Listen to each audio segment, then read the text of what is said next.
Breaking news CM Revanth Reddy రేపు ఢిల్లీకి వెళ్లనున్నారు. మంత్రివర్గ విస్తరణపై చర్చించే అవకాశం కనిపిస్తోంది. పార్టీ అధిష్టానంతో సీఎం రేవంత్ చర్చించనున్నారు.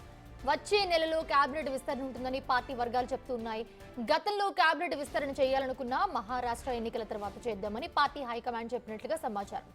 ఇప్పుడు మహారాష్ట్ర ఎన్నికల ఫలితాలు కూడా వచ్చేయడంతో ఇప్పుడు కేబినెట్ విస్తరణ వ్యవహారం మరొకసారి చర్చకు వస్తున్నట్లుగా తెలుస్తోంది.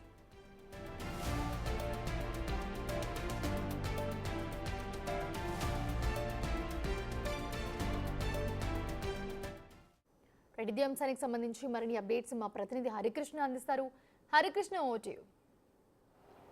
ఎస్ ప్రసన్న, రేపు సీఎం రేవంత్ రెడ్డి ఢిల్లీ పర్యటన చేయనున్నారు. ప్రధానంగా పార్టీ హైకమాండ్ను కలిసి మంత్రివర్గ విస్తరణపై చర్చించనున్నారు. అయితే ప్రధానంగా సామాజిక వర్గాలు, అదేవిధంగా జిల్లాల వారిగా ప్రాతినిధ్యం ఎక్కడైతే పార్టీ బలోపేతం కొరకు అవసరమవుతుందో అక్కడ జిల్లాల వారీగా అయితే మంత్రివర్గ విస్తరణ చేయాలని చెప్పేసి సీఎం రేవంత్ రెడ్డి భావిస్తున్నారు. ఈ మేరకు కాంగ్రెస్ హైకమాండ్ని కలిసి ఆయన చర్చ చేయనున్నారు. అయితే గతంలోనే చాలా సందర్భాల్లో మంత్రివర్గ విస్తరణ సంబంధించి చర్చ వచ్చినా కానీ సరే మహారాష్ట్ర ఎన్నికలు ఉన్న నేపథ్యంలో మహారాష్ట్ర ఎన్నికలు ముగిసిన తర్వాత అయితే మంత్రివర్గ విస్తరణ ఉంటుందని చెప్పేసి కూడా పార్టీ వర్గాలు చెప్తున్నాయి. ప్రధానంగా ప్రస్తుతం జిల్లాల వారీగా చూసుకుంటే ఖమ్మం జిల్లాలో ముగ్గురు మంత్రులు అయితే ఉన్నారు.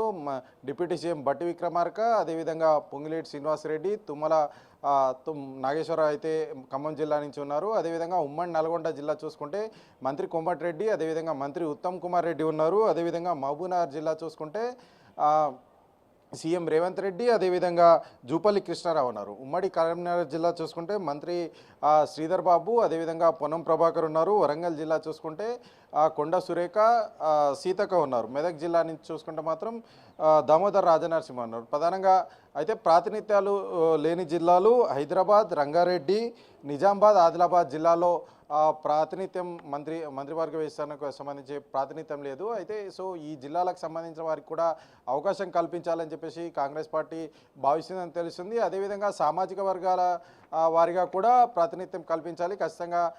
ఎక్కడైతే అంటే కాంగ్రెస్ పార్టీ ముందు నుంచి చెప్తుంది అన్ని సామాజిక వర్గాలకు న్యాయం చేస్తామని చెప్పేసి కూడా చెప్తుంది. ఈ విధంగానే ప్రస్తుతం ఉన్న మంత్రివర్గ విస్తరణ కూడా ఈ విధంగానే ఉంది. అదేవిధంగా వచ్చే మంత్రివర్గ విస్తరణలో కూడా ఖచ్చితంగా సామాజిక వర్గాల వారిగా అవకాశం కల్పించాలి. అదేవిధంగా కాంగ్రెస్ పార్టీ బలోపేతంకి సంబంధించి కూడా ఎక్కడెక్కడైతే వీక్గా ఉంటుందో అక్కడ బలోపేతం చేసుకునే దిశగా ఖచ్చితంగా మంత్రి పదవి ఆ యొక్క జిల్లాకు మంత్రి పదవి కేటాయిస్తే అక్కడ కాంగ్రెస్ పార్టీ బలోపేతానికి వారు కృషి చేశారంటూ కూడా కాంగ్రెస్ పార్టీ భావిస్తుందని తెలుస్తుంది. మొత్తానికి రేపు సీఎం రేవంత్ రెడ్డి అయితే ఢిల్లీ పర్యటన చేయనున్నారు. ఢిల్లీ పర్యటన హైకమాండ్తో చర్చించి వచ్చే నెల లోపు అయితే మంత్రివర్గ విస్తరణ చేపట్టే అవకాశం అయితే కనిపిస్తుందంటూ కూడా పార్టీ వర్గాలు చెప్తున్న పరిస్థితి అయితే కనిపిస్తుంది Prasanna. Right, thanks for the beats Harikrishna.